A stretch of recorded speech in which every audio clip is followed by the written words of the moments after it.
Hamaya Pinacho, Hamaya Hiagua, Yucarirua, Hamaya Hiari, Junacarirua. Aquí reportando desde Guayunaiki para el mundo nuevamente. Y aquí estamos con Emiliano. Saludos, Emiliano.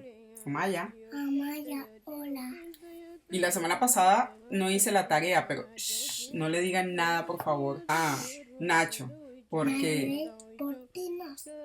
sí, Nacho estaba pendiente de los partidos de fútbol y además estaba pendiente del festival.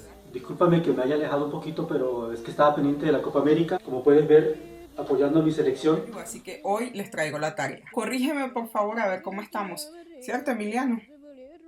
A mí fue por suerte. Sí. A, de Achihirawa, que significa despertar. Es la corrección de las palabras que tú usaste. Si miras acá cerquita, aquí está escrito con una sola R. Cuando veamos esta palabra con una sola R, la vamos a pronunciar como si fuera R, como si fueran dos R.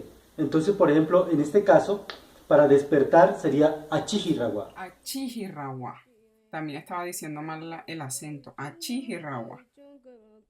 E, de R, significa perro. Y quiero aprovechar para saludar a Sawachi Pushaina allá en Riohacha, en Casajuliru. ¡Feliz cumpleaños, Sawachi! En el caso de perro con la letra E, se va a pronunciar como R. E, de R. I, de Irama, que significa venado. En el caso de la letra I, para referirnos al venado común, que es el que se da en la Guajira, se va a llamar Irrama. I de Irama, Irama, venado. O, de Unushu, que significa abuela. En el caso de la abuela, que ahí sí me pareció muy llamativo la forma como tú lo usaste, Carmen. Abuela se va a pronunciar en Guayuna como Oushi. Oushi. ¿Cómo vamos ahí, Carmen? ¿Me vas diciendo? Oushi, Oushi, abuela. Yo creo que debe ser la forma correcta como tú lo dices, Nacho, porque yo realmente no tengo muchas opciones. De hecho, te voy a buscar.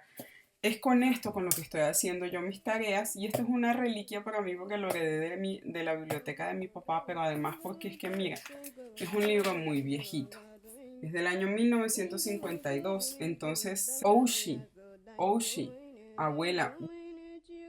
U, de Ushu, que significa olla de barro. En el caso de olla también se usa para cocina, para la comida. Se puede decir Ushu. Y U, de Yuja, que significa huerto. Enséñame a pronunciar esa U, Nacho, perfectamente porque me queda muy difícil. Y finalmente, que es la palabra la vocal que vi que más está complicada, vamos a utilizar la palabra yirja, pero antes vamos a explicar cuál es la diferencia. En la quinta vocal, por ejemplo, en esta que es la U que conocemos todos en el español, esta se va a pronunciar como U. En el caso de la sexta vocal, que es la U con los punticos arriba, se va a pronunciar como abriendo la boca un poco. O sea, en este caso tú tienes que decir Entonces, para referirnos a la huerta o a la rosa, como le decimos allá en La Guajira, la pronunciación no va a ser yuja, sino yuja. Yuja, yuja. Bueno, Nacho, pues aquí entonces yo ya termino esta sesión que me parece muy provechosa. He aprendido muchísimo. Y a propósito de sesiones, Nacho, quiero contarte que en estos momentos están reunidos en Jepirra, en el Cabo de la Vela, los jóvenes que hacen parte del proceso de la Escuela de Comunicaciones del pueblo Wayuu. Y este proceso ha sido magnífico, ejemplar. Les mandamos desde aquí un saludo y esperamos que todo lo que salga de esta sexta sesión sea de mucho provecho para ustedes y para nuestro pueblo. Y también quiero saludar de manera muy particular a mi hermano Miguel Iván Ramírez Buscán, que está de cumpleaños. Hermano, te mando un abrazo muy, muy, muy fuerte y muy apretado desde la distancia. Te quiero mucho y que disfruten mucho y que todo les salga muy bien allá en Jepirra.